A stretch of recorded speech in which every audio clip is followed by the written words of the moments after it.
드린 헌금 위해서 기도하겠습니다. 아버지 감사합니다.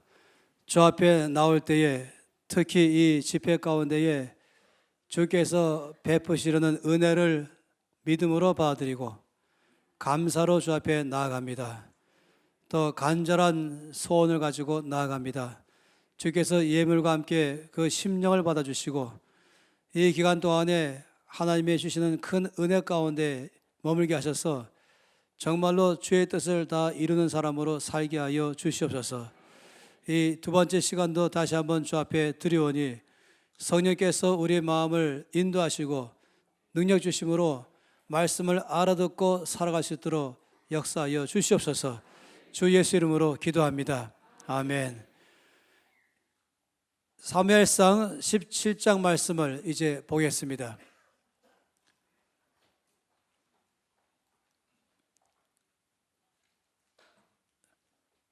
사무엘상 17장은요, 이 전체의 제목을 붙인다 그러면은 한마디로 말하면은 다윗과 골리앗 이렇게 말할 수 있습니다.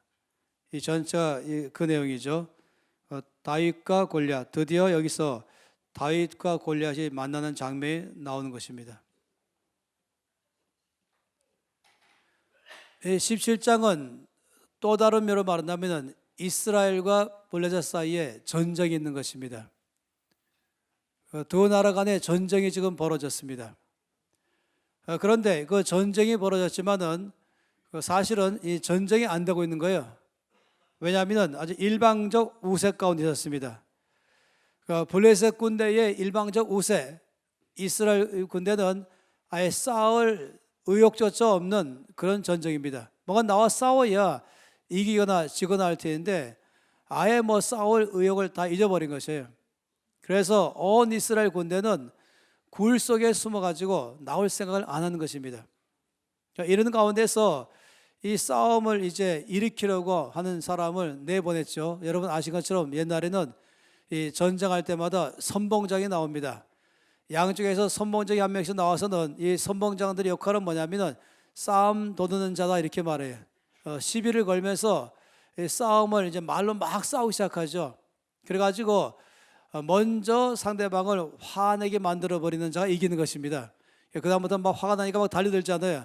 그래서 거기서 만일에 이 둘 중에 한 명이 죽어버린다, 그리고 죽였다 이렇게 되면은 이제 죽인 자의 이 선봉장의 군대는 사기가 쫙 올라가면서 그 순간부터 밀고 들어올 거예요. 그리고 이 선봉장이 죽어버리면 반대로 군대는 사이가 떨어지는 것입니다. 그래서 선봉장이 중요한 것이죠. 지금 블레셋에서 선봉장으로 골리앗이 나온 것입니다. 그리고 골리앗은 이제 싸움을 걸기 시작했어요. 그런데 아무도 이 골리앗과 싸우려고 나가지를 않는 것입니다. 왜냐하면 이 골리앗 때문에 그런 것입니다. 함께 이 17장 4절부터 7절까지 사무엘상 17장 4절에서 7절까지 말씀 보게 되면은 골리앗 소개서가 나와 있습니다. 읽겠습니다. 블레셋 사람들의 진영에서 싸움을 도는 자가 있는 그 이름은 골리앗이요 가드 사람이라. 그의 키는 6규빗 한 뼘이요 머리에는 노투구를 썼고 몸에는 비늘 갑옷을 입었으니 그 갑옷의 무게가 놋 5,000세겔이며 그의 다리에는 놋 각반을 쳤고 어깨 사이는 놋 단창을 메었으니 그 창자루는 배틀채 같고 창날은 1,600세겔이며 방패든 자가 앞서 행하더라. 이 말씀은 이 골리앗에 대한 소개입니다. 첫 번째, 이 말씀 가운데서 골리앗이 이 신장 면부터 말하죠. 그 키가 얼마큼 되느냐 부터 말했죠. 이게 4절 말씀 보니까 이 골리앗의 키는 6규빗 한 뼘이다 라고 말했습니다. 그러니까 6규빗 다음에 이제 한 뼘을 더한 그런 키라고 말한 것입니다. 그런데 이 규빗이라고 말하는 것, 이것이 학자마다 조금씩 달라요. 왜냐하면 이집트에서 갖고 있는 규빗의 그 척도하는 것과 메소포타미아에서 규빗과의 척도가 약간 차이가 있기 때문에 몇 센치 정도가 서로 간에 조금 오차가 있습니다. 그러다 보니까 6규빗 한 뼘이면은 오늘날로 몇 미터 몇 센치냐 이 문제가 좀 논의가 많이 있습니다. 그러면서 세 가지로 나와 있어요. 이 골리앗의 키가 6규빗 1뼘이면 오늘날로 말하면은 이렇게 말해요. 2.7m, 2m 70. 또 다른 사람은 2m 90. 또 다른 사람은 3m 10. 이 세 가지로 말합니다. 그래서 제 결론이 있습니다. 그게 그거다. 결론이. 한마디로 크다 하는 것이죠. 2m 70이라 그래도 보통 문제가 아니에요. 저는 이제 보통 여기서 이 중간으로 택했어요. 그래서 평균적으로 볼 때에 이 골리앗의 키를 2m 90, 이 보통이 아니죠. 아파트가요, 천장이 보통 2m 20입니다. 그리고 아주 높은 아파트는 가끔 2m 30 또는 40까지, 뭐 저는 거기 보면 보통 2m 30까지 하더라고요.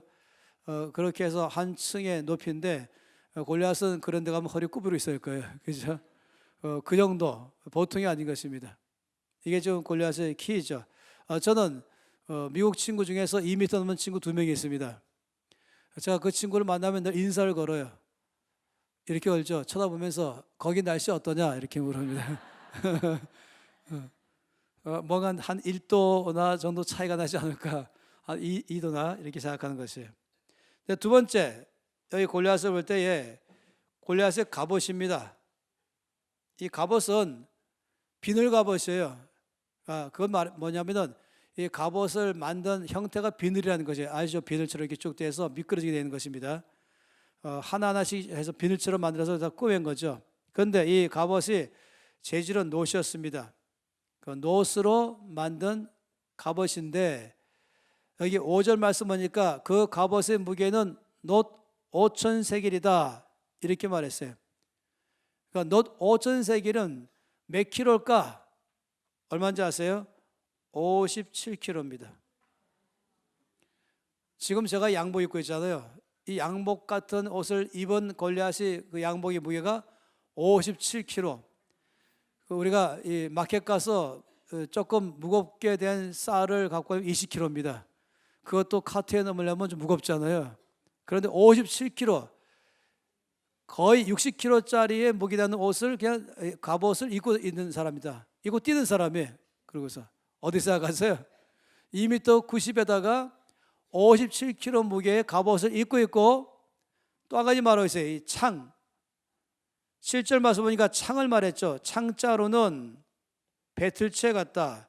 여러분 아시죠? 물레방아 돌아갈 때 이게 돌아가는 거, 그 정도 말한 거 아니겠어요? 이게 창자루가 그렇다. 근데 창날이 있어요. 창날은 철로 되어 있습니다. 이 창날은 철로 되는데 철의 무게, 창날 끝에 철 무게가 600세겔이다. 그러니까 7kg입니다. 생각해 보세요. 이게 지금 창이라고 생각해 보세요. 이 펜이. 근데 이것이 맨 끝에 이 펜芯만 요 정도가 7kg의 무게가. 이 배틀차 이걸 잡고서 빙빙 돌리는 사람이에요. 그러니 생각해 보세요. 그런 골리앗이 딱 나서 갖고 싸우자 라고 하니까 그 얼굴을 보는 순간에, 그 모습 보는 순간에 몽땅 다 사이가 떨어졌습니다. 아무도 이 전쟁에 나오지 않는 것이에요. 한편 이 17장 말씀 보니까 이새의 아들이 모두 몇 명입니까? 8명이죠. 8명 중에서 이 전쟁에 나간 아들이 3명이었어요. 신명기 말씀 보면은 하나님께서 전쟁에 나갈 수 있는 나이를 20세 이상으로 한정시켰습니다. 그러니까 이 다윗의 형들 7명 중에서 3명의 형들이 여기 전쟁에 나가 있고 나머지 4명은 안 나갔어요. 왜냐하면 20세 미만인 것입니다. 그러니까 첫째 형, 둘째 형, 셋째 형은 지금 전쟁에 나가 있죠. 그럼 넷째부터 7째까지 그 사이에는 전쟁에 나갈 수 있는 20살이 안 된 것입니다. 그리고 막내 다윗이죠. 다윗의 나이를 보통은 15세 전후로 보고 있습니다. 그런데 이 3명의 아들이 지금 전쟁에 나갔기 때문에 이새가 이 아들들에게 위문품을 주고 싶은 것이에요. 근데 이것을 이제 다윗에게 맡긴 것입니다. 근데 이새가 유지거든요. 부자인 거예요. 그래서는 이 다윗에게 이제 형들을 만나러 가라 그럴 때에 지구는 말하면 트럭 한 대분 정도의 이물품을 실어준 것입니다. 그러니까 형들에게만 줄 물건이 아니라 거기에 있는 부대들에게도 줄 수 있도록 한 것이죠. 그래서 다윗은 아버지 심부름으로 전쟁터에 왔습니다.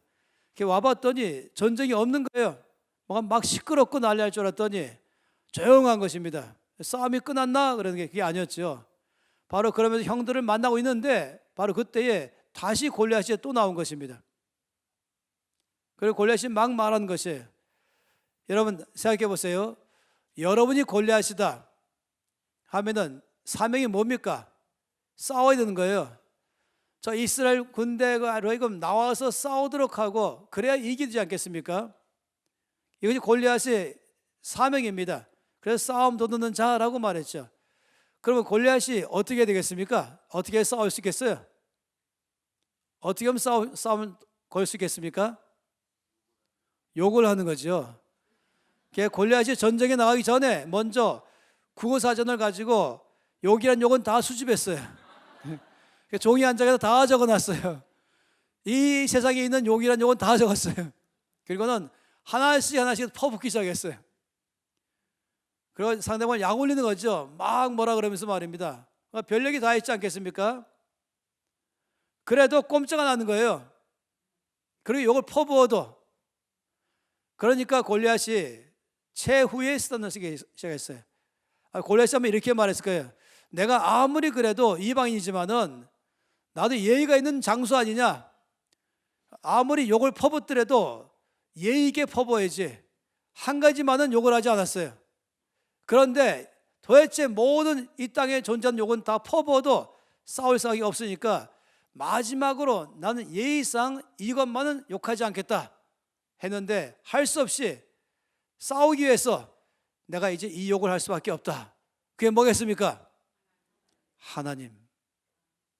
하나님의 이름을 욕하는 것.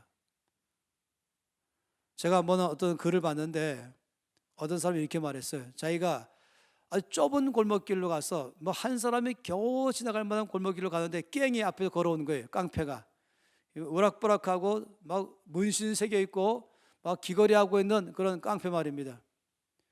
그러면은 일반적으로 모든 사람들은 어떻게 합니까? 이 담벼락에 딱 붙어갖고 숨도 안 쉬고 어서 가십시오. 뭐 어깨 한번 걸렸다 그러면 어깨 좀 약간 쳤다 그러면은 이제 왜 시비냐 그러고 뭐 큰일 나잖아요. 그런데 그 사람이 이렇게 말했어요. 그러나 만일에 이 깡패가 내 앞에서 이런 욕을 한다면 나는 맞아 죽더라도 절대로 물러나지 않을 것이다. 싸울 것이다. 그러면서 이 사람이 뭐라고 말하냐면은 만일에 이 깡패가 내 어머니를 욕한다면 나는 절대로 그냥 지나가지 않을 것이다. 이게 모든 사람의 마음이에요. 그렇지 않겠어요? 그런데 내 어머니를 욕하는 것보다 더 심한 욕은 바로 나의 하나님을 욕하는 것입니다. 그러니 골리앗이 지금 최후의 수단으로 도대체 싸움이 안 나오니까 이제 그들의 하나님의 이름을 모욕하고 있는 것이었습니다.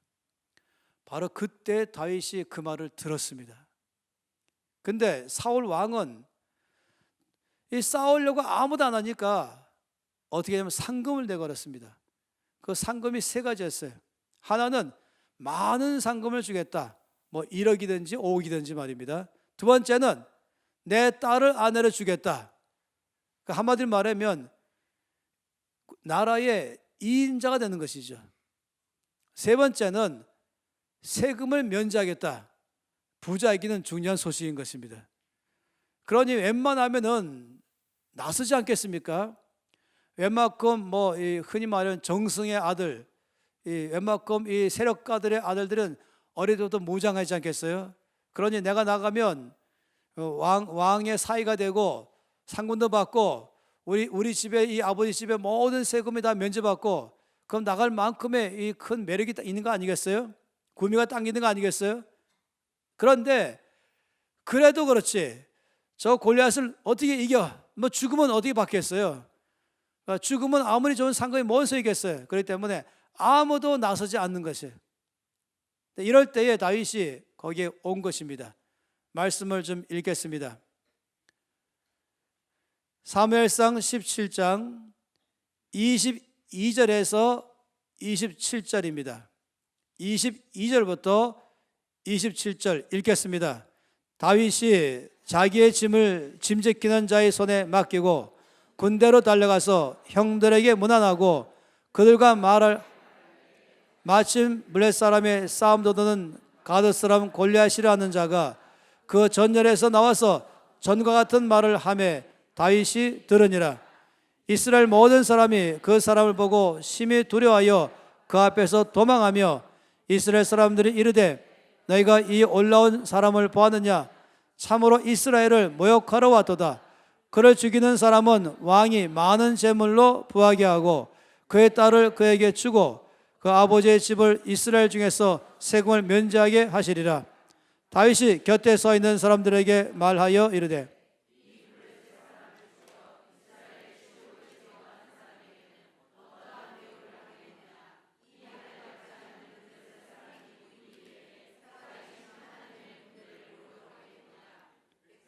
전과 같이 말하여 이르되 그를 죽이는 사람에게는 이러이러하게 하시리라 하니라. 자, 23절 말씀 보니까 다윗이 들었다 그랬어요. 다윗이 골리앗이 말하는 말을 들었다. 골리앗이 뭘 말했냐면은 욕을 퍼부어도 안 되니까 드디어 마지막으로 하나님의 이름을 모욕하는 말을 하는 것입니다. 다윗이 그 말을 들었습니다. 다윗이 그 말을 듣고 어떻게 했습니까? 그 말을 들은 다음에 26절 말씀 보니까 옆에 있는 사람에게 말했어요. 저자를 죽이는 자에게 무슨 상이 뭐가 있습니까? 이렇게 물었어요. 저자를 죽이면 어떤 상이 있습니까? 어떤 대우가 있겠습니까? 그랬더니 사람들이 저자를 죽이는 자에게는 이러이러하게 왕이 약속했다 이렇게 말했어요. 여러분, 다윗이 지금 왜 사람들에게 말했을까요? 다윗이 사람들에게 저자를 죽이는 자에게 상이 무엇입니까? 왜 말했을까요? 그렇죠. 내가 하겠다는 거예요. 근데 왜 이렇게 말했을까요? 당시의 원칙은 왕의 허락 없이는 나갈 수 없는 것입니다. 근데 그러려면 왕한테 자기 존재를 알려야 되는 것이에요. 그래서 왕 앞에 갈 수가 없거든요. 지금 자기는. 따라서 누군가가 내 말을 들으면 이것을 왕한테 말해서 나를 불러가지고 싸움에 나갈 수 있도록 하게 할 것이다. 이걸 다윗이 안 것입니다. 그래서 다윗이 지금 그렇게 계속 말하는 것이에요. 그런데 그 다음 말씀을 이제 보고 싶은 것입니다. 28절에서 30절 다 함께 읽겠습니다. 큰 형 엘리압이 다윗이 사람들에게 하는 말을 들은지라 그가 다윗에게 노를 바라여 이르되 내가 어찌하여 이리로 내려왔느냐? 들에 있는 양들을 누구에게 맡겼느냐? 난 내 교만과 내 마음의 완악함을 아노니 내가 전쟁을 구경하러 왔도다. 다윗이 이르되 내가 무엇을 하였나이까? 어찌 이유가 없으리이까? 전과 같이 말하며 백성이 전과 같이 대답하니라. 자, 이 말씀 보니까 여기에 지금 뭐가 나오냐면은 큰 형 엘리압이 다윗이 하는 말을 들었다 그랬습니다. 다윗이 한 말은 뭔지 알잖아요. 저자를 죽이는 자에게는 어떤 대우가 있습니까? 상이 무엇입니까? 이렇게 말한 말이죠. 근데 다윗이 형 엘리압이 다윗이 하는 말을 들으니까 노를 발했다 그랬어요. 화를 막 낸 거죠. 그러니까 보통 화를 낸 게 아닌 것이에요. 그러면서 이 다윗에게 뭐라고 말했어요? 내가 어찌하여 이리로 내려왔냐? 들에 있는 양들은 누구한테 맡겼냐? 나는 내 교만과 내 마음의 완악함을 아노니 내가 전쟁을 구경하러 왔도다. 한마디로 말하면 야, 네 어린 녀석이 뭘 안다고 와서 여기저기 함부로 이렇게 말하냐? 지금 동네에서 하고 있는 무슨 골목에서 하고 있는 전쟁 노린자 아니야? 그렇게 말한 것이에요. 이 큰형 엘리압이 다윗이 말한 말을 듣고 화를 막 냈어요. 왜 화냈는지 아십니까? 첫 번째, 다윗이 죽을까 봐. 저 막내, 이 내가 사랑하고 아끼는 막내가 저러다가 죽을까 봐. 맞습니까? 아닌 것 같죠? 이 엘리압 제일 큰 형이 왜 화가 났습니까? 다윗의 말 듣고. 다윗이 지금 뭐라고 말했습니까? 저자를 죽이는 자에게는 상이 무엇입니까? 이 말을 엘리압이 들을 때 어떻게 들리겠어요? 엘리압의 귀에는 어떻게 들겠어요? 여러분들은 뭐 하십니까? 지금 우리 하나님의 이름이 모욕받는데 여러분 뭐 하십니까? 비겁하십니까? 어제 잠잠하십니까? 저는 못 참겠습니다. 제가 싸우겠습니다. 이 말인 것이에요. 따라서 이 말은 엘리압에게는 어떻게 들리는지 아세요? 자기를 무시하는 것입니다. 이 막내 다윗이 함부로 입을 놀리는 것이에요. 자기를 무시하는 것처럼 들릴 수밖에 없죠. 아니 왜 당신은 조용합니까? 이거잖아요. 비겁하게. 그러니까 엘리압이 화가 난 것이에요. 자, 이게 보니까 중요한 단어가 뭔지 아세요? 들으니라 인 것이에요. 23절에는 다윗이 들으니라, 28절에는 큰 형 엘리압이 들으니라. 그러니까 여기 보면 다윗도 들었고 엘리압도 들었어요. 근데 다윗은 골리앗의 말을 하는 걸 들었어요. 그 형 엘리압은 다윗이 하는 말을 들었어요. 이 둘 다 그들의 말을 들었다 하는 것이 여기 좀 중요한 점인 것입니다. 그런데 이 중요한 게 뭔지 아세요? 이 엘리압도 사실은 이미 이전에 골리앗이 말한 말을 들었었죠. 그런데 골리앗이 말한 말을 들을 때는 조용했었어요. 골리앗이 하나님을 무시할 때는 조용했어요. 그런데 자기를 무시할 때는 화를 낸 것입니다. 이 문제를 말한 것이에요. 다윗도 화가 냈어요. 다윗은 왜 화냈습니까? 하나님의 이름이 무시당하니까 화가 난 것입니다. 여기서 중심이 다 보인 것이에요. 엘리압의 중심이 다 보였고 다윗의 중심이 다 보였습니다. 하나님이 다윗을 쓰시는 중심이 뭔지 아십니까? 여기서 온유함인 것이에요. 이 가장 중요한 성품 중에 하나인 이 온유함, 이것이 지금 다윗의 중심이에요. 여러분 온유함 아시죠? 이 온유한 사람, 성격이 온유한 사람, 그 사람 좀 온유한 사람입니다, 이런 말을 많이 쓰죠. 그런데 질문하고 싶어요. 온유한 사람은 화를 내지 않는다. 두 번째, 온유한 사람은 화를 낸다. 어느 게 맞습니까? 온유한 사람은 화를 내지 않는다. 온유한 사람은 화를 낸다. 여러분 총명하시네요. 둘 다 맞을 수 있고 둘 다 틀릴 수 있다 하는 것이에요. 온유한 사람은 화를 안 냅니다. 그러나 온유한 사람은 또 화를 냅니다. 그런데 언제 화를 내고 언제 화를 안 내냐가 중요한 것이에요. 온유한 사람은 언제 화를 안 내는가? 자기가 무시당할 때는 화를 안 냅니다. 그러나 하나님이 무시당할 때는 화를 내는 사람인 것이에요. 이게 온유한 사람인 것입니다. 이 중요한 문제죠. 자기가 무시당할 때에는 죽을 줄 알고 하나님이 무시당할 때는 살아나는 사람. 그래서 온유한 사람의 특징을 이렇게 말해요. 자기 자신에 대하여는 죽을 줄 알고 하나님을 향하여는 살아나는 사람, 이런 사람을 온유한 사람이다 라고 말한 것입니다. 모세를 하나님이 놀랍게 썼죠. 모세에 대해서 민수기 12장 3절에 뭐라고 하는지 아시죠? 이 사람 모세는 온유함이 모든 지면에서 가장 뛰어나다. 이게 모세의 특징이에요.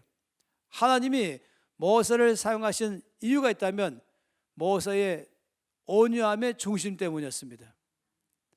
모세의 이 중심에 온유한 사람이었습니다. 그 무슨 말이냐면은 이 모세는요, 전공 과목이 포복입니다. 아세요? 모세의 전공 과목. 포복이 뭔지 아시죠? 포복은 땅에 엎드리는 것이에요. 성경 말씀 보게 되면은, 특히 민수기 말씀 보게 되면은 모세가 사역하는데 사람들이 와서 막 대적하잖아요. 또 막 원망하잖아요. 또 막 비방하잖아요. 중상모략하잖아요. 중상모략하거나 비방하거나 거역하거나 모욕하거나 무시하거나 이런 일을 모세가 수없이 당했어요. 살다 보면요 그런 일이 많이 발생하고, 특히 뭘 일을 해보려고 그러면 더 그런 일이 많이 있어요. 특히 리더가 되려면 더 그런 일이 많이 있습니다. 쓰임받는 삶을 살려면 당연히 그런 일이 발생하게 되는 것이에요. 근데 이때마다 모세는 어떻게 반응했을까? 땅에 엎드리느니라. 다시 말하면 대항하지 않았습니다. 대꾸하지 않았습니다. 변명하지 않았습니다. 더군다나 같이 싸우지도 않았습니다. 거기에 대해서 화를 내지 않았습니다. 왜냐? 죽어버린 것이에요. 자기 자신에 대하여 죽은 사람이었습니다. 이게 온유한 사람이에요. 나를 무시할 때 내가 대꾸 안 한 이유는 죽었기 때문에. 우리가 살다 보면은 무지만이 그런 일이 발생해요. 무시당하는 일, 중상 모략당하는 일, 사람들이 나를 갖다가 모욕을 주거나 비웃거나 그럴 때 온유한 사람은 여기서 죽을 줄 아는 사람인 것입니다. 근데 여러분, 모세가 화를 낼 줄도 아는 사람이었어요. 언제 화를 낸지 아시죠? 시내산에 올라가서 십계명 받고 내려왔는데 그 사이에 이스라엘 백성들이 모세가 죽었다 이렇게 말하면서 아론을 갖다가 협박해가지고 금송아지를 만들어냈죠. 그리고 금송아지를 세워놓고 그 앞에서 뛰놀면서 경배하면서 이것이 바로 우리의 하나님이다. 이 금송아지가 우리를 바로의 손에서 건져냈다. 이 금송아지가 우리를 홍해를 건너가게 했다 하면 모두가 다 금송아지 앞에 경배하면서 그 앞에서 춤추고 노래하는 것이에요. 모세가 십계명을 받고 내려와서 이 장면을 보게 됐습니다. 이때 모세가 어떻게 했을까요? 형제님들, 그러면 안 돼요. 그러면 큰일 나요. 모세가 어떻게 했는지 아세요? 야! 훨씬 더 크게, 엄청 크게. 모세의 귀에서 뭐가 나왔겠어요? 연기. 모세 입에서 불. 그때 말로 드디어 쓰는 말이 뚜껑이 열린다. 그때 쓰는 말이 모세가 화가 난 것이에요. 자기를 무시할 때는 죽었는데 이들이 지금 하나님을 무시하기 때문에, 이 진리를 따라 살지 않기 때문에 모세가 화가 난 것입니다. 그냥 형제님들 이렇게 한 게 아니었어요. 온유한 사람은 그럴 때 그렇게 하는 게 아니에요. 화를 내는 사람이거든요. 근데 정반대로 살면 심각해지는 것입니다. 다시 엘리야 같은 사람, 하나님 무시당할 때는 그냥 가만히 있다가 그냥 속으로 한숨 쉬면서 주여 이러고 있다가, 자기가 무시당할 때는 바로 일어나서 화를 막 내면서 뚜껑 열리게 하네 이렇게 말하기 시작하는 거야. 심각한 문제죠.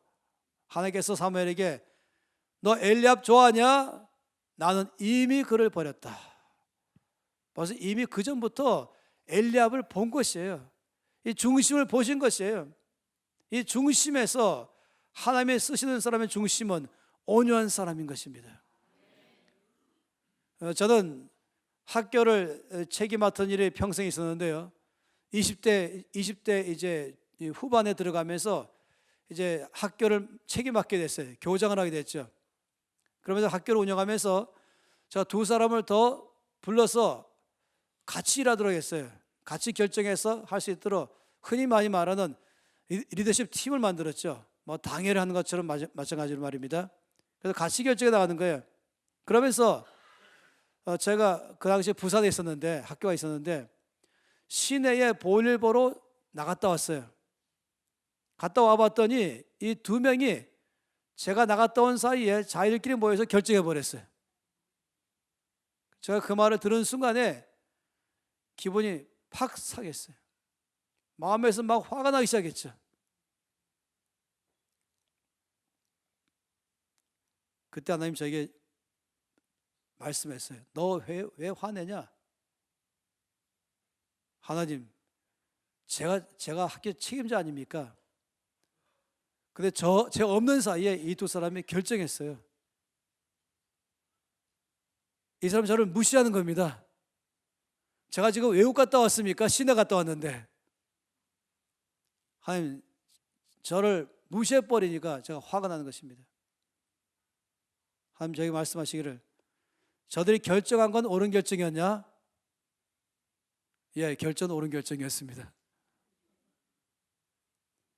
하나님 저에게 또 말씀하시기를 네가 오래전부터 나한테 기도하기를 온유한 사람 되게 해달라고 나한테 요청했지. 지금 너의 태도는 네가 온유하지 않은 것을 보여주고 있다. 네가 왜 화를 내냐? 저들이 잘못된 결정 때문에 그것 때문에 마음에 화가 나 있다면 잘하는 것이다. 그러나 네가 화를 낸 이유는 무슨 결정인지 상관하지 않고 왜 나 빼놓고 결정했냐? 내가 리더인데 내가 책임자인데 왜 나 빼놓고 결정 너희끼리 마음대로 했냐? 왜 날 무시하냐? 이래서 화낸 거 아니냐? 그렇습니다. 넌 지금 온유하지 않다 라고 말씀했어요. 제가 지금 세월이 지나간 다음에도 그때를 잊지 못한 이유는 아주 크게 배웠습니다. 정말로 크게 배웠어요. 이 온유한 사람이 된다는 게 정말 중요한 것인데 근데 하나님 저를 훈련시키신 것이에요. 성경 말씀 보니까 온유한 자는 복이 있다. 땅을 기업으로 받을 것이다. 하나님 어떤 사람이 재물을 맡기시는가? 하나님 보시기에 옳은 사람에게 재물을 맡긴다. 어떤 사람에게? 온유한 사람에게. 하나님 온유한 사람이 재물을 맡기는 것이에요. 이 온유하다는 말은 뭔지 아세요? 감정을 조절할 줄 아는 사람이에요. 컨트롤할 줄 아는 사람이에요. 화를 내야 할 때 내고 안 낼 때 안 낼 줄 아는 사람이 온유한 사람인 것이에요.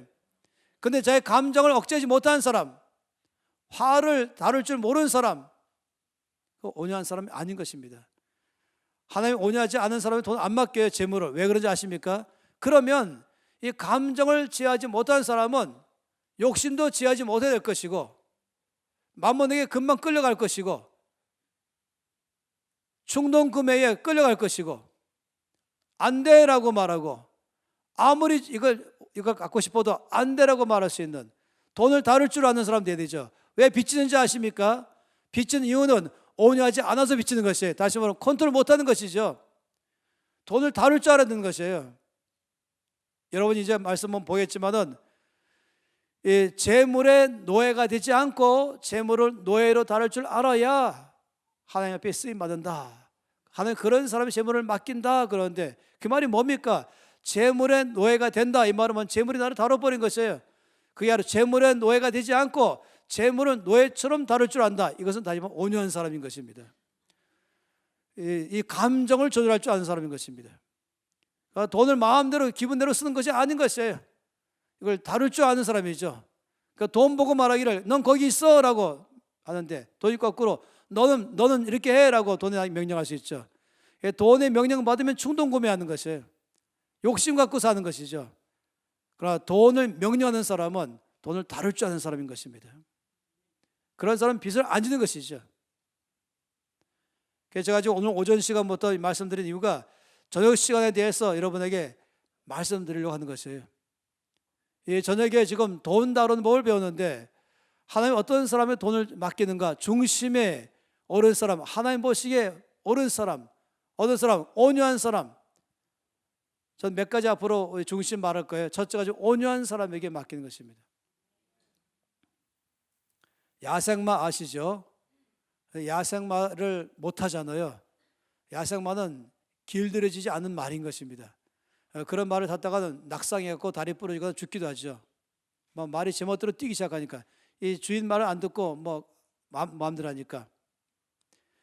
미국에서 서부가 열렸을 때 서부 개척 시대에 이 광활한 땅이 있지 않습니까? 그때 이 사람들은 말을 방목시켰습니다.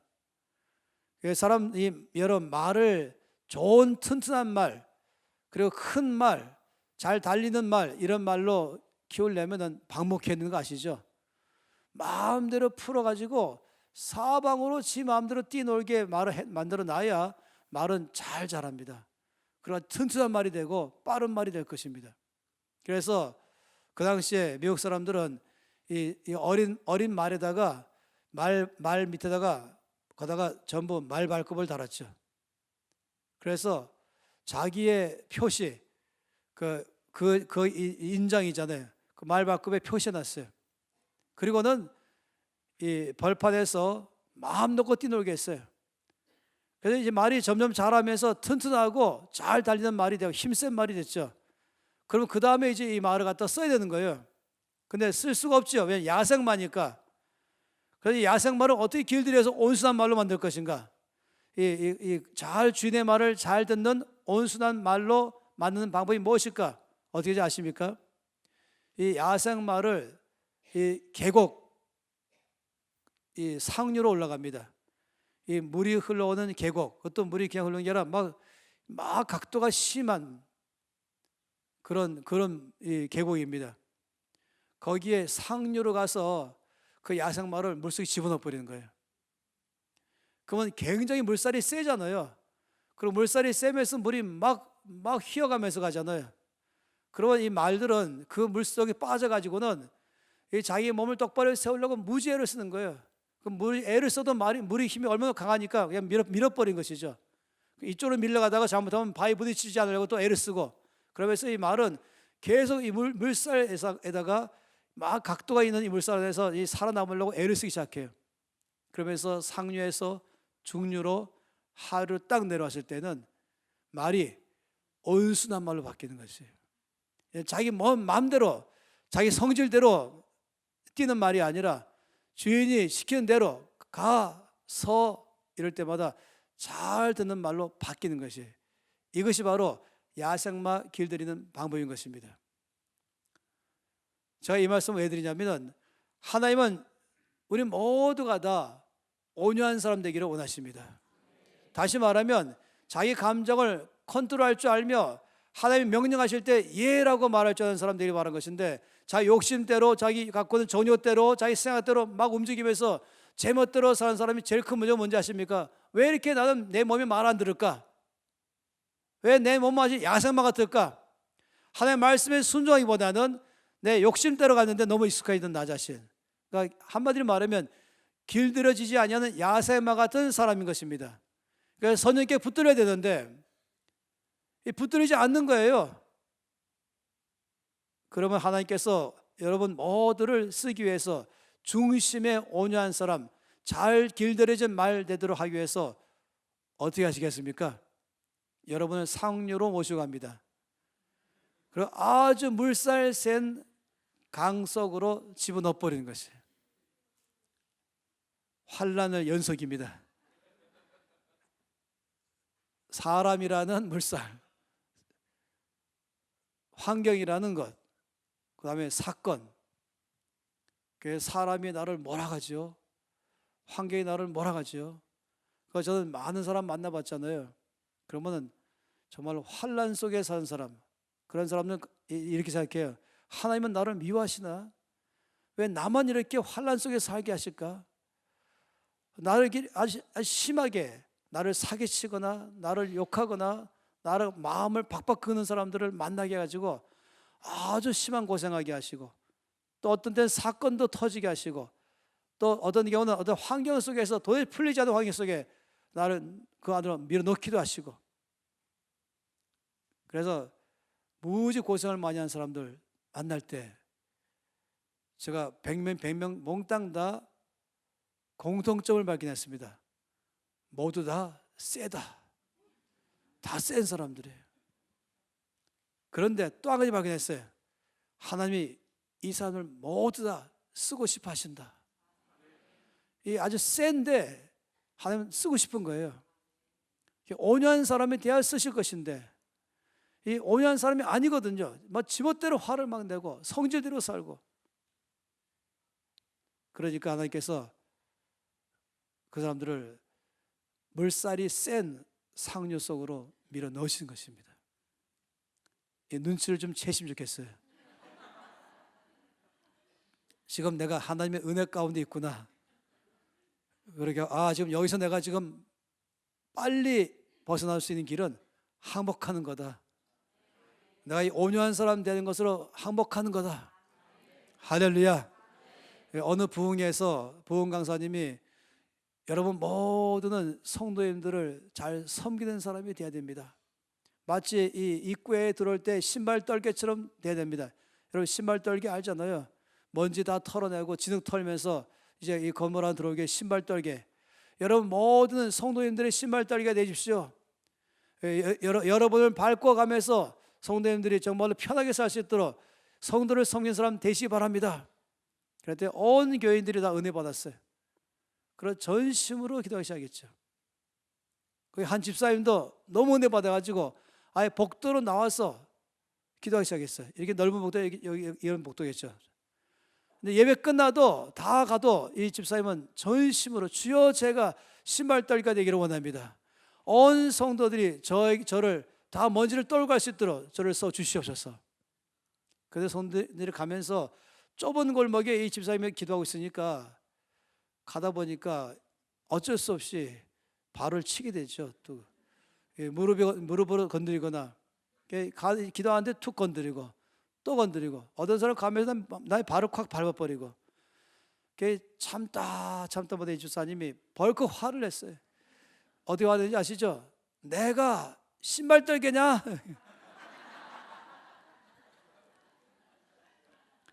여러분 이런 기도하지 마세요. 하나님 저는 온유한 사람이 되겠습니다. 이 기도하지 마세요.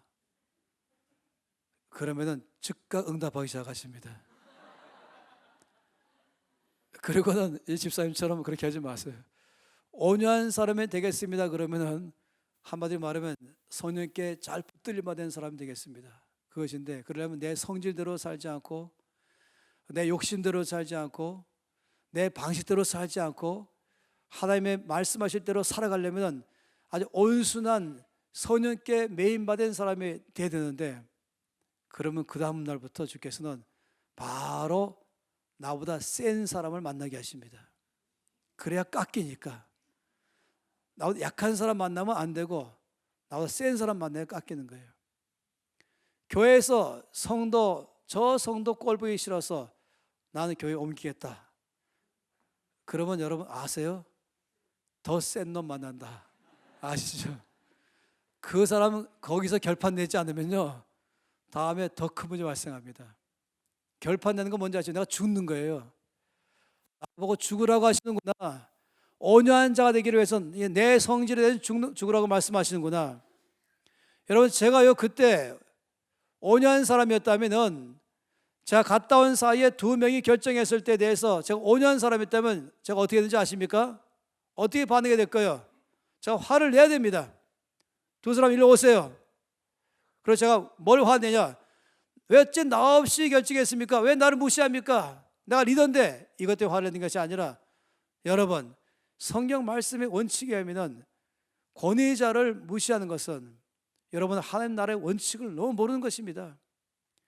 여러분 그렇게 한다면 하면서 제가 쭉 해서 이 권위가 뭔지에 대한 성경적 원칙을 말하면서 굉장히 중요한 문제거든요.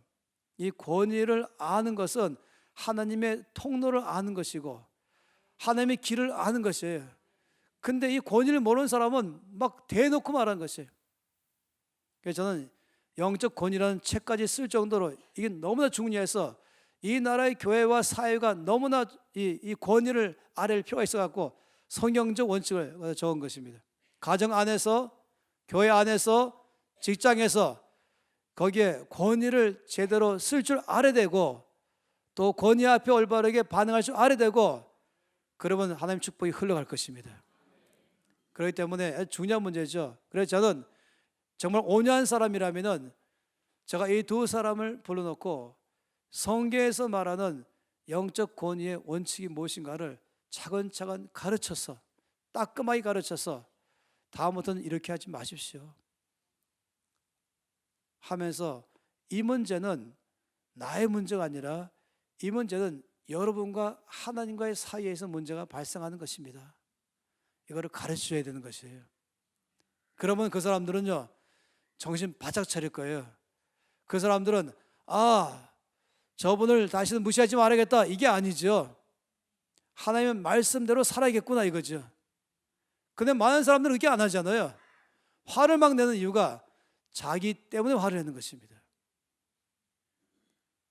집에서 부모가 자녀에게 화를 낸다.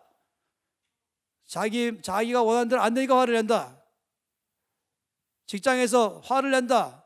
상사가. 왜냐하면 제대로 지금 일이 안 되니까 화를 낸다. 이러면 안 되죠.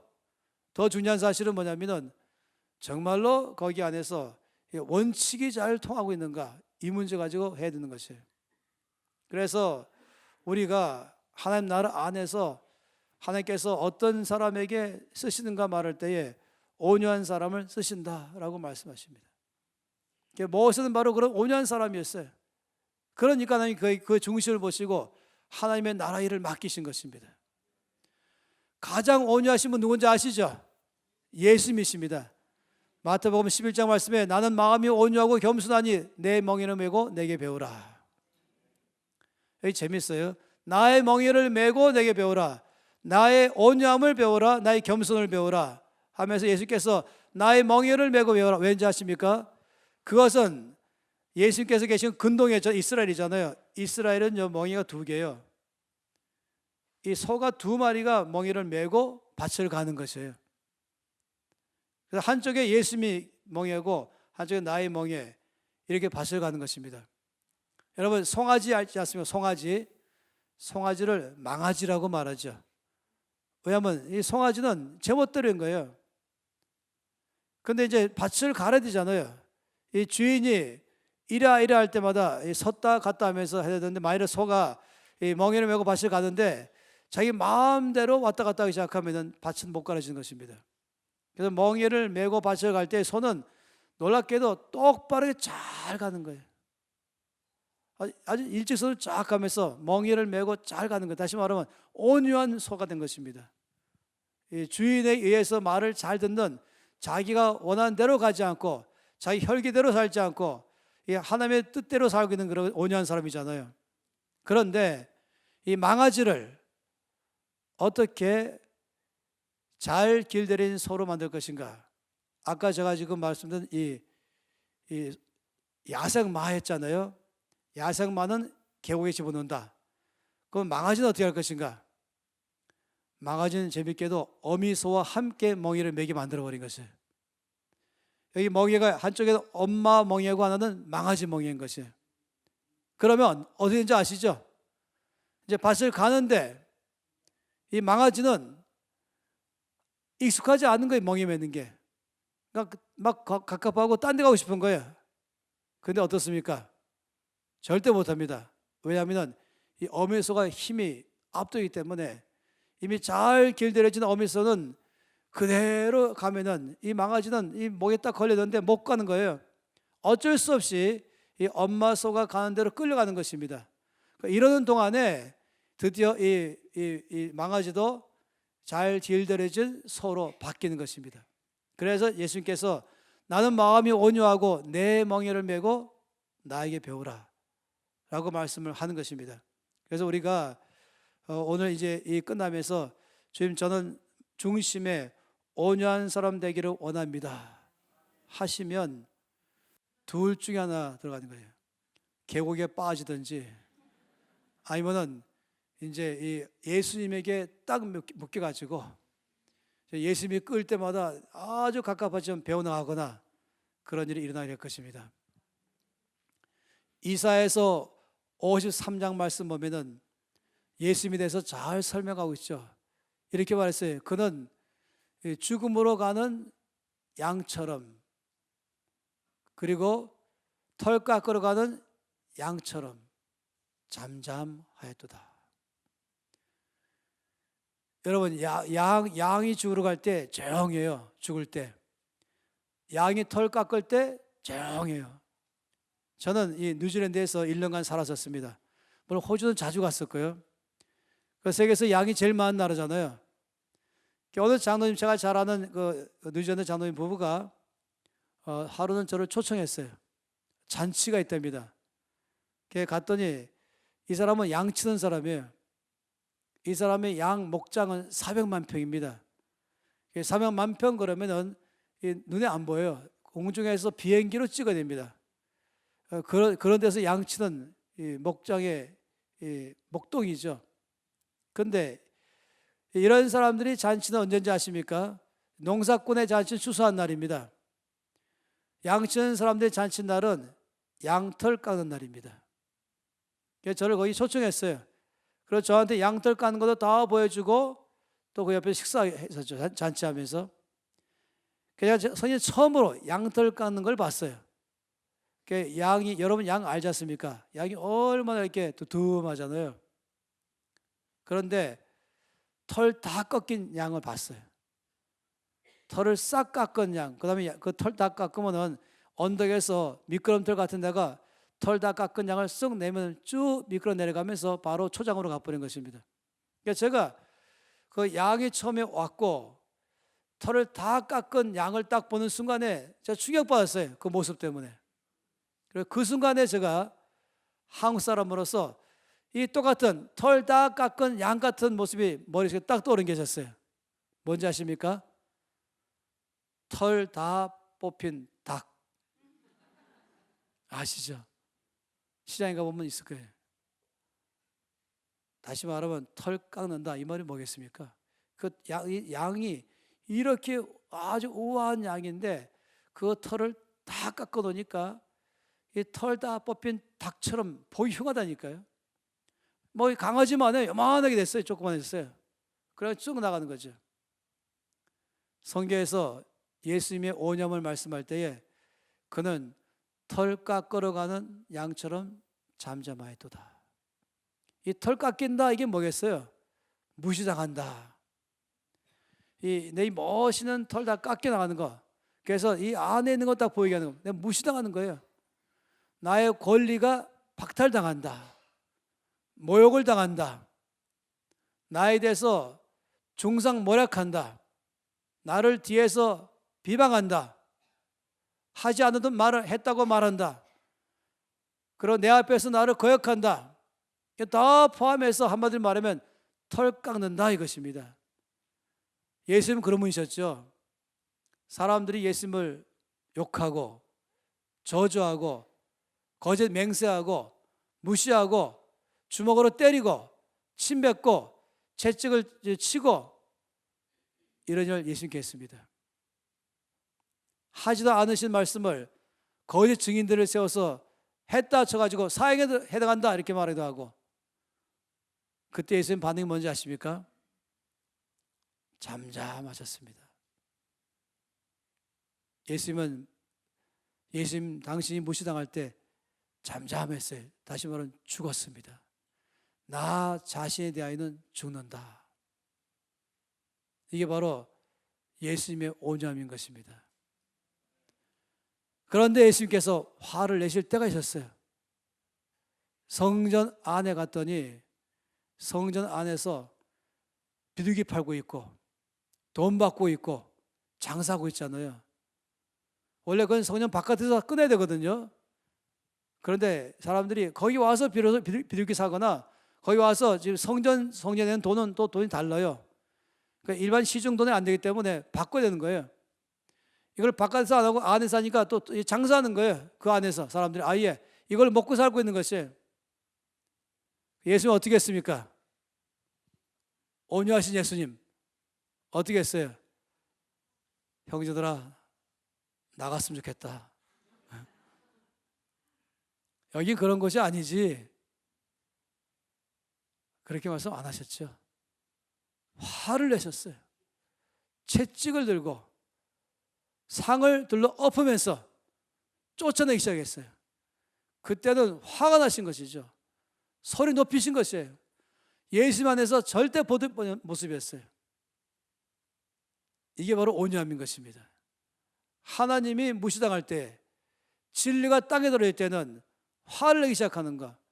그러나 내가 무시당할 때는 죽을 줄 아는 것. 이것이 바로 온유함인 것입니다. 제가 참으로 아는 것은 우리들의 모든 삶은 늘 이와 같은 상황 속에 들어가는 것입니다. 우리도 화가 낼 때가 있죠. 근데 언제 화를 냅니까? 내가 무시당할 때, 내 뜻대로 되지 않을 때. 그렇다면 그것은 굉장히 위험한 것입니다. 그런 성격 갖고 있는 사람은 놀랍게도 재물을 못 다루는 것이에요. 온유한 자에게 땅을 주신다. 내가 보기에 옳은 사람에게 이 재물을 맡긴다 하는데 온유한 사람, 바로 중심에서부터 온유한 사람에게 맡기는 것입니다. 이 도살장으로 가는 양처럼 우리 주님 잠잠하셨다 또 말했어요. 저는 이 몽골에 선교 때문에 1년에 한 번씩 갔었습니다. 그래서 몽골인들에게 이제 훈련시켰죠. 오늘날은 이 100여 명의 몽골인들과 함께 지냈는데 오후에 제가 방 안에 있는데 저보고 좀 나와달래요. 마당으로 좀 나와달래요. 나갔더니 사람들이 다 마당에 있는 거예요. 그럼 뭔가 삥 둘러 있었어요. 그래서 저보고 데려가더라고요. 봤더니 그 가운데에 양이 쓰러져 있는 거예요. 그 양을 이 양쪽 발, 앞발 2개, 뒷발 2개를 끈으로 묶었어요. 그러니까 어저 쓰러져 있었죠. 그런 끔뻑끔뻑하고 있어요. 바로 그 옆에 몽골 형제 한 명이 마치 제사장처럼 흰 원피스 옷을 입고 딱 서 있고 손에 칼 들고 있었어요. 그 아래는 또 이 빈 접시가 있었죠. 그리고 오늘 이놈을 잡아서 잔치하겠다 이거예요.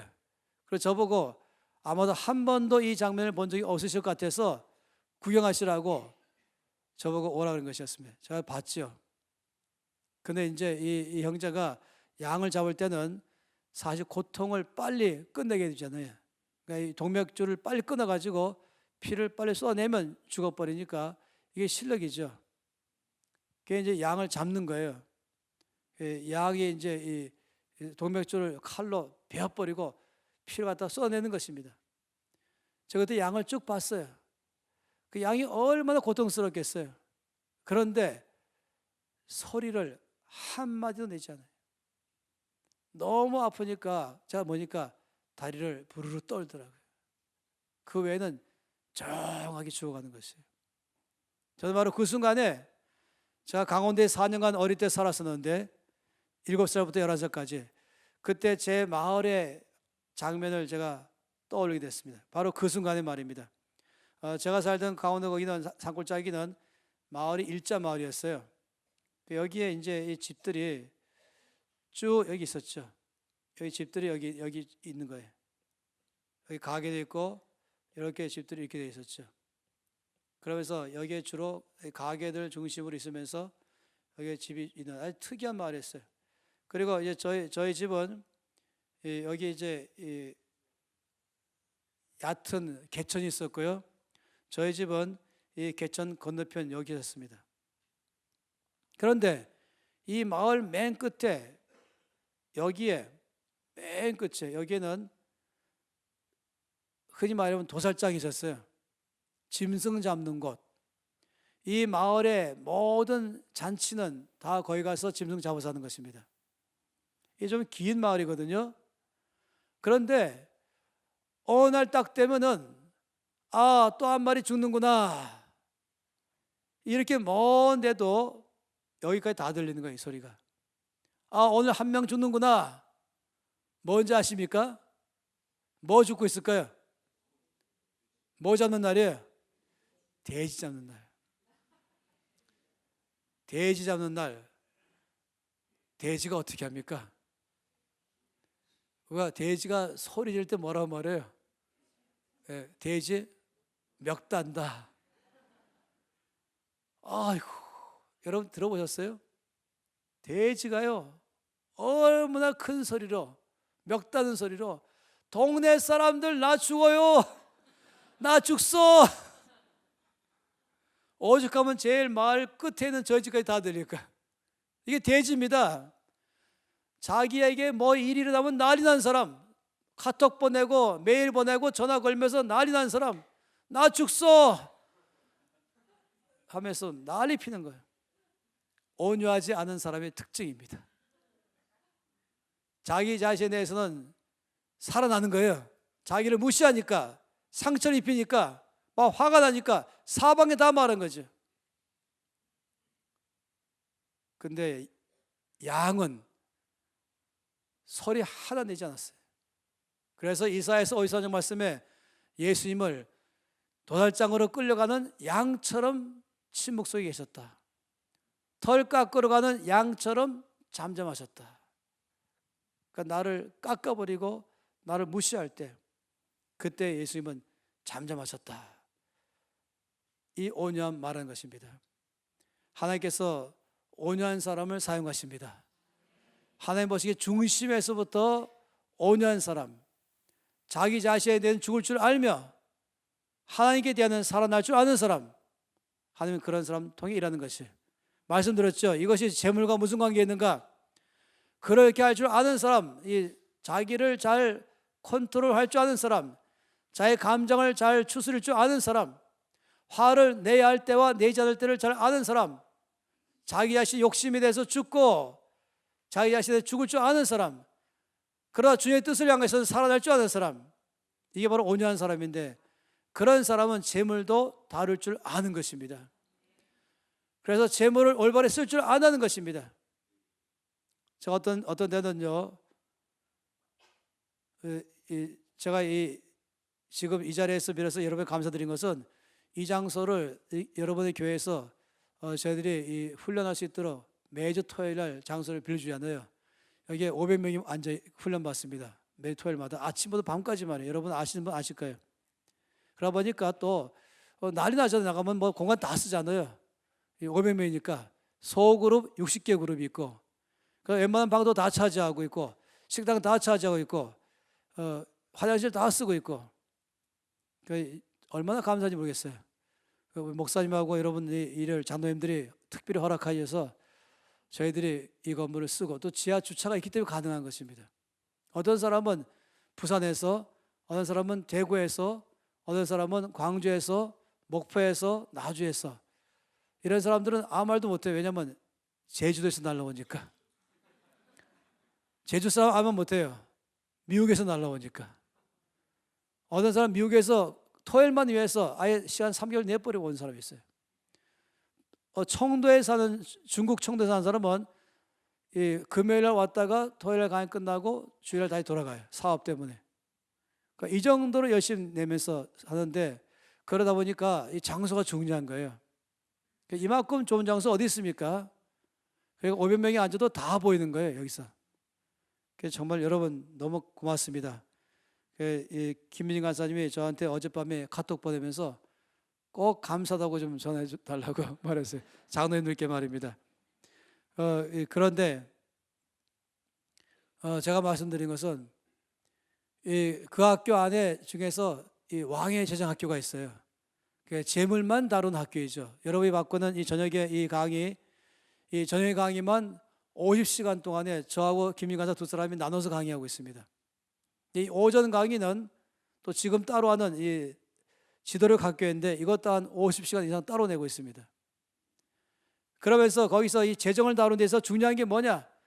그거는 정말로 이 자기 자신의 감정을 잘 다룰 줄 알아야 되는데, 사람들이 나중에 자기 집으로 다 돌아가서는 내가 만몬에게 속아서 충동 구매한 것, 내가 꼭 필요한 건 아닌데 명품이라는 것 때문에 꼭 사고 싶어서, 한 번쯤 사고 싶어서, 그래서 월급은 300만 원 받는데 할부로 300만 원짜리 사는 거, 핸드백 사놨는데 너무 아까워서 쓰지 않고 잘 한 번만 딱 쓴 거. 누가 그러잖아요. 비가 올 때에 이 가짜와 명품과의 백의 구별점은 어떻게 알 수 있는가? 비가 올 때에 가슴속에 비 맞을 거 품고 뛰는 사람은 그 백은 명품이고, 비가 올 때 머리 이고 비 피하는 우산 쓰는 사람 그 백은 그건 가짜다. 이렇게 많이 여러분 다 알죠? 그래서 참 놀란 건 뭐냐면은, 이런 왕의 제학교 여기 열면은 이 앞에 자기 집에 가서 회개하면서 내가 그동안에 감정을 다스리지 못하고 충동하면서 욕심 못 다루고 허영이 들떠가지고 재물이 나에게 너 사 말할 때마다 끌려가서 자기가 안 돼, 너는 하나님 나라에 쓰임 받아야 돼 하지 않고 그냥 자기 욕심대로 또 재물을 쓴 것이에요. 그걸 갖다가 뭐라냐면 욕심이라고 말해요. 욕심으로 허영으로 산 재물들 다 내놓고, 이거를 내일 말하기 전에 교만한 물건 이렇게 말한 것이에요. 그러면 이 김민 간사님이 아주 성격이 독특해가지고 또 질문도 막혀요. 이거 낸 사람 나와보라 그러고, 이거 얼마짜리냐 그러면, 저는 여기 와서 처음 알았어요. 300만 원짜리 백이 있다는 사실도. 핸드백이 300만 원짜리, 코트가 600만 원짜리, 아니 어떤 미국 코트는 1200만 원짜리도 사실 처음 알았어요. 그게 막 나와요 여기. 그러면 내 사람 누구냐? 그러면 사람 창피해서 못 나오고 편지 썼어요. 편지다가 제 월급이 300만 원인데 저 백 꼭 사고 싶어서 할부로 300만 원짜리 백을 제가 샀습니다. 월급 300만 원인데 300만 원짜리 사놓으니까 얼마나 아깝겠어요. 그래서 제가 한 번 딱 쓴 것인데 제가 이제 오늘부터 제가 욕심을 깨트리고 온유한 자가 되겠습니다. 온유한 자로 살기 위해서 결정 내리고 이거 아까운 거를 다 깨트리겠습니다. 이러면서 이제 돌파하는 사람들이 보이는 것이에요. 더 이상 나는 재물의 노예가 되지 않겠습니다. 난 앞으로 재물을 노예로 다루겠습니다. 그래서 재물이 나를 다루는 게 아니라 내가 재물을 다루겠습니다. 그것은 바로 온유한 사람이 돼야 다룰 줄 아는 사람인 것이에요. 자기의 혈기를 다룰 줄 알아야, 자기 욕심을 다룰 줄 알아야, 자기의 감정을 다룰 줄 알아야, 그래야 또한 재물을 다룰 줄 알기 때문에 여러분에게 오늘 첫 시간은 온유한 자가 돼야만 된다. 하나님 그런 사람에게 하나님 보시기에 옳은 사람이다. 그런 사람이 바로 하나님 마음에 쏙 드는 사람이다. 그런 사람이 바로 중심에서부터 하나님 앞에 옳은 사람이다. 그러면 하나님은 그런 사람에게 재물을 맡깁니다. 아마 여러분들은 재정 강의한다 그러니까 딴 데 생각할지 모르겠어요. 근데 재정 강의와 온유함이 뭔 관계 있을까? 이제 들어보시면 아시죠? 재정 강의에서 재물을 하나님은 어떤 사람에게 주시는가? 온유한 사람에게 주신다. 그래야 재물을 줘도 이 재물을 다루는 것이죠. 이렇게 하는 거예요. 이 종과 주인 차이가 뭔지 아시죠? 주인은 종을 명령하는 거예요. 너 가서 밭에 가서 일을 해. 넌 이쪽 밭에 가서 일하고 넌 저쪽 밭에 가서 일해. 이게 바로 주인이 종을 다루는 거잖아요. 따라서 돈을 가지고 너는 지금 이거 11조 해야 돼. 넌 11조 정도야. 넌 이거 선교연금이야. 넌 이거 이렇게 써야 돼. 강한 사람 도와야 돼. 하면서 하는 것이 돈이 충동하면서 나에게 아니 그게 말고 핸드백 사시고 집도 큰 거 사시고 좋은 자도 사시고 좋은 옷 사시고 끌려가는 거예요. 근데 그게 아니 너는 그 용도가 아니고 너는 지금 들판에 갈 종이거든. 너는 원래 11조가 용도지 11조로 가라. 이렇게 할 수 있는 능력, 이게 온유함인 것입니다. 이 다룰 줄 아는 것이에요. 그래서 자기 자신에 대해 죽을 줄 알고 하나님께 대해 살 줄 안다. 이 말은 다룰 줄 안다는 것이에요. 자기 혈기를 다룰 줄 안다. 하나님은 그런 사람 통해서 일을 하시는 것입니다. 옆에 사람에게 이제 먼저 입으로 선포하겠습니다. 그건 나는 온유한 자의 삶을 살겠습니다. 또 이렇게 말해봅시다. 이번에는 온유한 자가 됩시다. 제가 신결교회 성도님들을 오늘 처음 만나뵀는데 너무너무 마음에 들어요. 얼마나 반응을 잘하시는지. 그리고 무지 총명해요. 다 알아들으시고 모난 청년만 계신 것 같아요. 그래서 우리 이 목사님이 여러분을 훈련 너무 잘 시키신 것 같습니다. 그래서 여러분의 교회는 분명히 씨고구마 좋은 땅임에 분명합니다. 이 길가 땅도 아니고 돌짝밭도 아니고 가지더기도 아니고 좋은 땅 말입니다. 말씀을 씌우면은 30배, 60배, 100배로 잘 자란 땅 말입니다. 여러분 땅에 그런 땅인 줄 믿습니다. 함께 손 높이 들고 기도하겠습니다. 두 번째 시간에는 한 가지였습니다. 하나님께서 어떤 사람에게 재물을 맡기시는가? 바로 재물을 말씀했습니다. 바로 나 자신이 죽을 줄 알며 하나님께 살 줄 아는 사람, 혈기를 다룰 줄 아는 사람, 감정을 다룰 줄 아는 사람, 자기 정력을 다룰 줄 아는 사람, 이런 사람이 바로 재물을 다룰 줄 아는 것입니다. 주 앞에 손 높이 들고 주 앞에 전시로 기도하면서 주여 제가 온유한 자가 되겠습니다. 아버지 저를 온유한 자로 훈련시켜 주시옵소서. 다 함께 통성으로 기도하시겠습니다.